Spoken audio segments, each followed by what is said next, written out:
Hi, and welcome to InstantGMP's video on barcodes. We're building some exciting ways to use scanners to improve workflow efficiencies. I will introduce you to the ones that we have rolled out to our customers so far. Use of a barcode scanner with InstantGMP reduces operator error and saves time. When operators are scanning in many materials for the same action, the scanner optimizes the workflow and reduces transcription errors of vendor lot numbers, receipt numbers, and part numbers.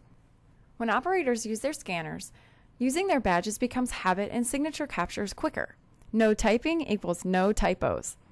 The first place in the system we encounter the use of the barcode scanner is on the personnel pages, where we can assign badges to all the operators. These badges can be printed and worn on a clip or a lanyard for ease of use and for security.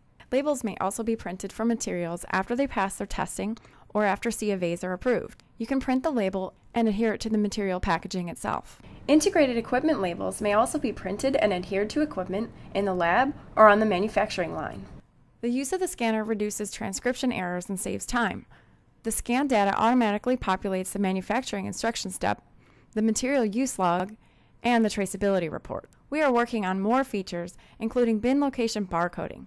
And as always, thanks for watching. Be sure to visit us online at instantgmp.com.